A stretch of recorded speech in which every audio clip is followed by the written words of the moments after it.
twins. You look exactly alike. Who's more handsome? Joe, that's a pretty tough question because none of us are handsome. So, 11 kids to this country. He made a lot of sacrifices to bring us there. You got to start a car before you leave the garage, and they're the ones who got the car started.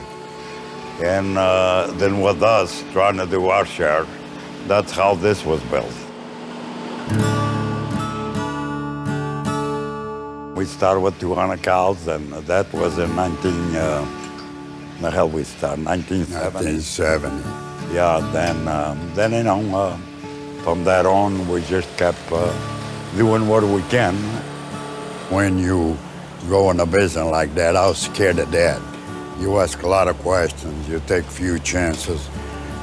We was very fortunate. Most worked, some didn't. But anytime you do something right, you learn some. When you made a mistake, you learn a lot more because you don't want to do it again.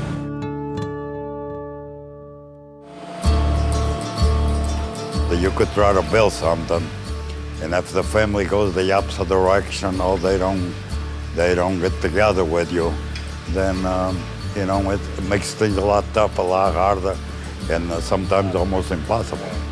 So we are very lucky with our family. Everybody stick together, and everybody done their part. We milk around 7,000 cows between all of us. Like these cows, they're next to my family. I mean, I got a lot of respect for these cows. What we got, they give it to us. That's how come we love them.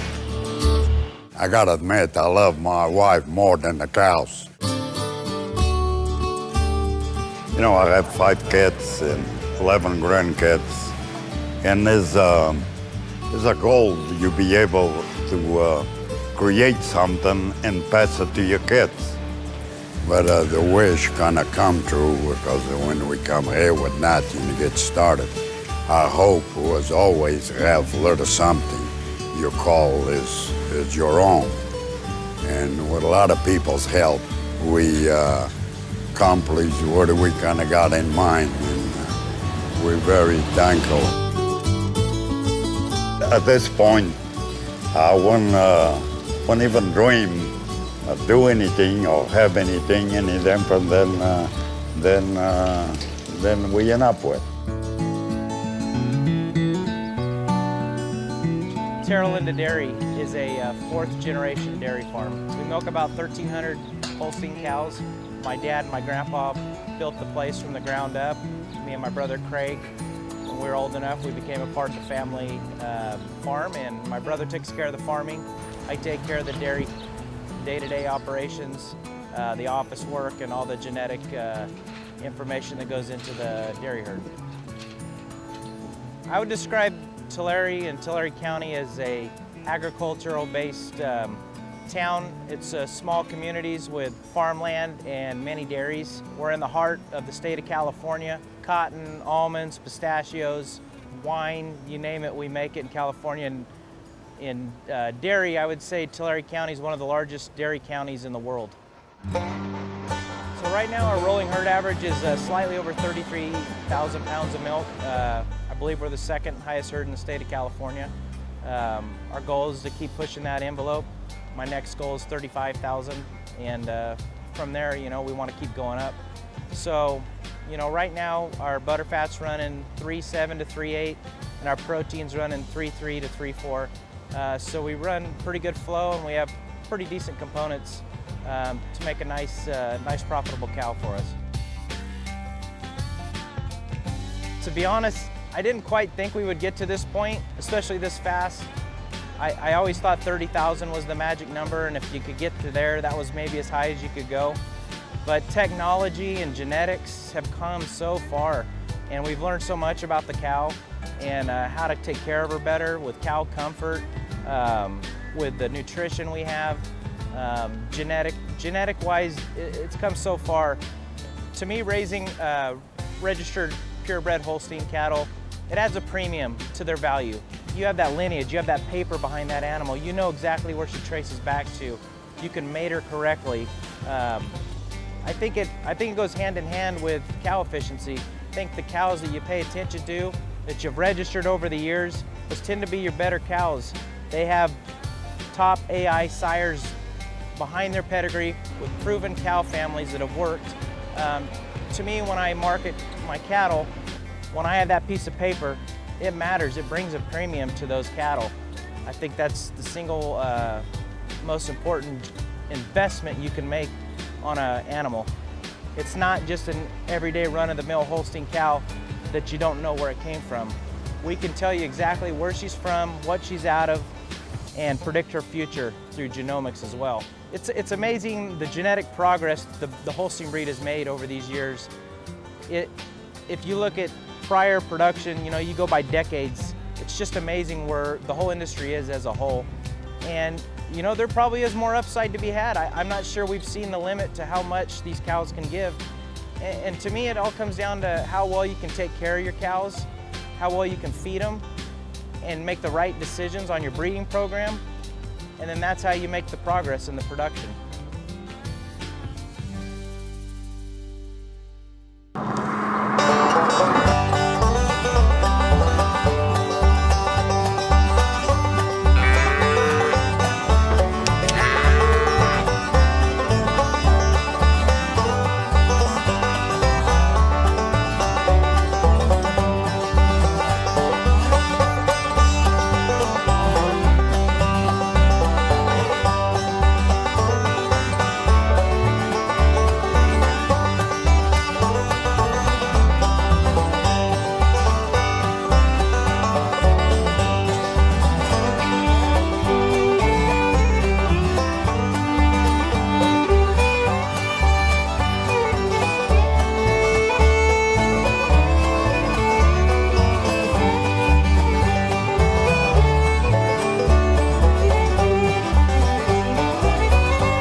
Dairy farm is run by Mom, Dad, and I. We've been in the business for 22 years. We've been here on this facility since 2003. We milk about 2,500 cows 3 times a day, and then run all of our supporting stock, being our young calves and replacement heifers here on site. It takes a lot of people to do everything we do on a daily basis. We've got 27 employees, 4 that are full-time farm, and then 1 that does maintenance. We've got 14 guys that help milk our cows on a daily basis, 2 that are feeding them around the clock, and then we've got the rest that help just make sure that our cows are healthy, happy, and comfortable. Specifically, I deal with managing the farm side, and then with Dad and I, we tackle any special projects together. And then we're always looking at making things more efficient. So my job really ends up being running the numbers and making sure we're as efficient as we can be on a day-to-day basis. There's a reason why we do what we do on a dairy every day, and that's what I love to do on a daily basis is be with these cows that are behind me and help make them as productive as they can, but also the end game, giving consumers a nutritious product that they can enjoy day in and day out. That's really the thing that I love the most. So the beef sector is important to the dairy industry because our cows eventually will end up in the beef supply. We always look to beef as an end use for our cows. Our cows, we love the fact that we can make milk with them, but they also have a dual purpose in providing nutrition for consumers in the beef sector as well. So the Beef Checkoff program really helps us do a better job connecting with consumers. By myself on our farm, we couldn't do everything that we can through the Beef Checkoff. By combining those dollars from each cow into one program, we're able to ensure that we can get the message out to consumers in the way that they want to receive it. As a producer, sometimes you think, well, I don't see the beef it's what's for dinner commercial anymore, or I don't see anything on TV. Why not? Because the main programs we have at the Beef Checkoff is to help share research and information with key influential people and organizations that help consumers decide when and where they want to buy their beef. One of the Beef Checkoff program's main goals is to share that research with influential people and organizations. As a producer, from time to time, we wonder whether or not our dollar is effective. And one thing that I can say is it's definitely helping to grow that demand for beef and to ensure that consumers see where beef comes from and what we're doing to give them the best product that we can. As a dairy producer in California, sitting on the California Beef Board is really beneficial because we've been able to see what we're doing on our programs. All of the board members that attend those meetings go there to ensure that one, our dollar is being used as effectively as possible, and two, to make sure that we keep moving forward. And what we've seen is that we're definitely moving in the right direction. We're able to build that demand into the future.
In Tulare County, milk is king.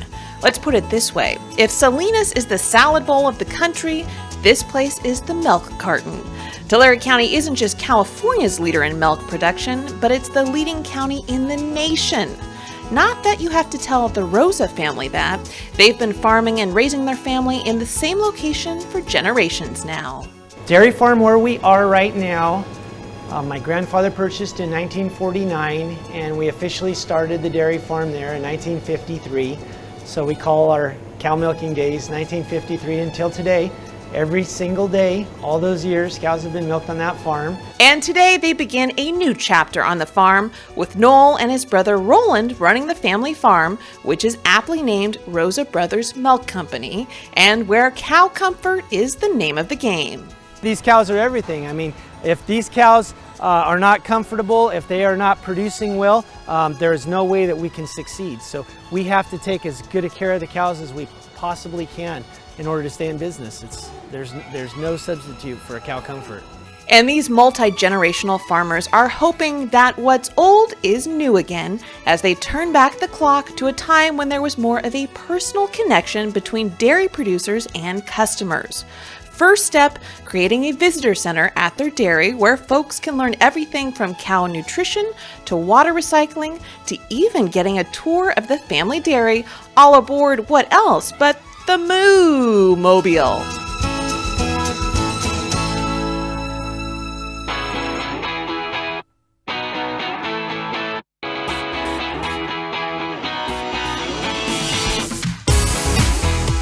A lot of people don't know where their milk comes from and how it's produced, and so we wanted to make a transparent operation where people could actually come and see how we do things on the farm. And in a time when many dairies are virtually invisible to folks, milk is just brought into the supermarket without much tie to the farmers producing it, the Rosa brothers took a big step in reversing this trend when in 2012 they started bottling their own milk at their state-of-the-art 6,000 square foot processing facility near their own dairy.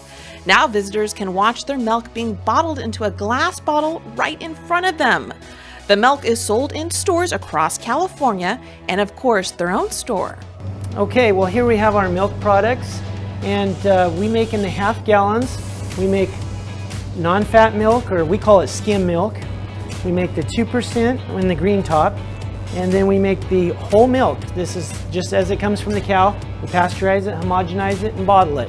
We did some research. I traveled around, saw in other parts of the country this being done, and thought, we can do that here in Tulare County. With competition all around them like soy milk and various almond beverages, Noel says he thinks people still get a kick out of enjoying a fresh, cold sip of milk straight from a nostalgic glass bottle. And I know I did. So this is another one of our exotic flavors. It is the root beer flavored milk. Okay. So definitely tastes like when you have your ice cream and your root beer float mixed together there, the very bottom, very creamy when it gets all melted at the bottom.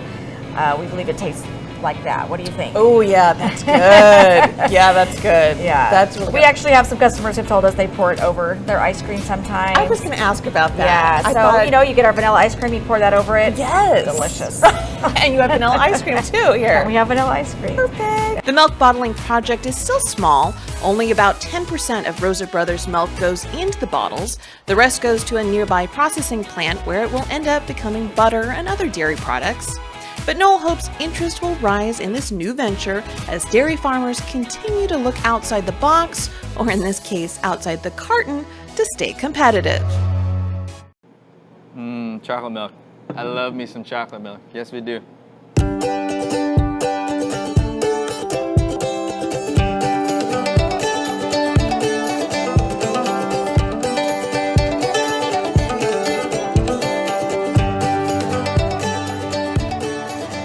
So we are in Tulare, California, the dairy capital of the world. Of the world. Okay.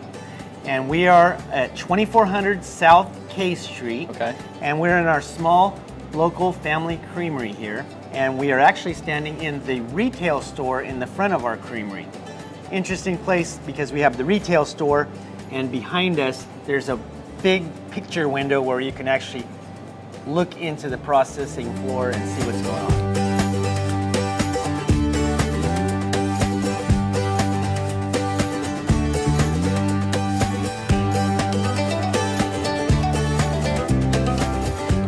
Tell me a little bit about how Rosa Brothers got started. Okay, well, our grandfather started the dairy farm in Hanford, California in 1953, and over the years we've just been commodity milk producers, just selling milk, you know, by the gallon or by the tanker load. And around 2009 we thought, you know, let's start making our own product and make something with our name on it, and you know, something that we can take pride in. So we started investigating it, and we thought it would be viable if we made the best possible product. So we said, let's go with the glass, and let's go with a super premium, high butter fat, natural type of ice cream. So we got the plan together. We bought this building in December of 2011, remodeled it, made it into a creamery, brought in all the equipment, and by September of 2012, we were processing and making product with our name on it.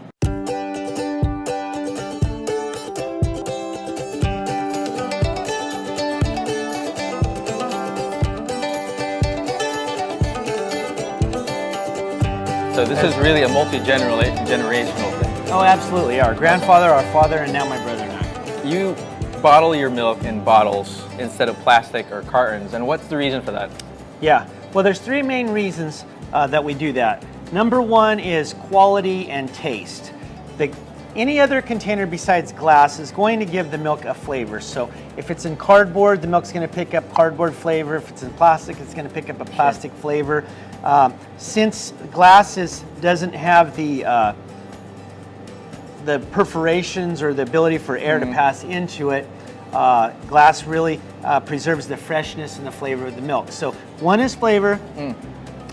Number two is glass is a great insulator. So everybody likes cold milk. Nobody really likes warm milk. So glass keeps that milk cold while you serve it and while you're consuming it.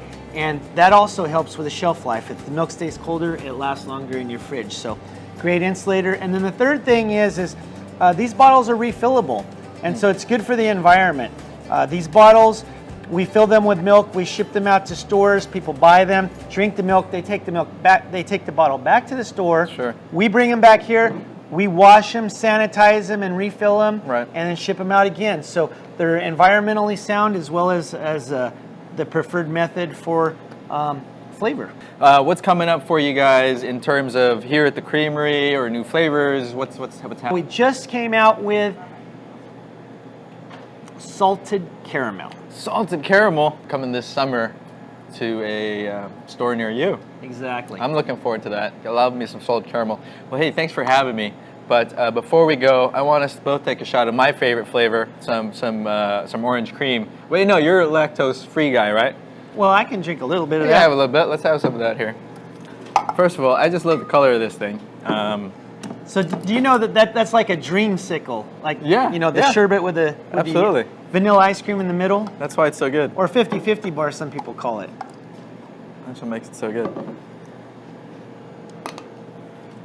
Noel, thanks for having us. Great flavors, great ice cream. Come over here at the Tulare location, the Rosa Brothers Creamery. Bring the kids out, and they also do farm tours on Saturdays. Call ahead though, they only do it by appointment, and you can take the kids and the whole family for the dairy tour, which is super fun, because who doesn't like cows? I know I like cows. So, to Orange Cream Dreams. Cheers. So, cheers. But wait, one more thing. What? Let's go over to the Scoopmobile. What? Scoopmobile? Ice cream? Ice cream. Let's go.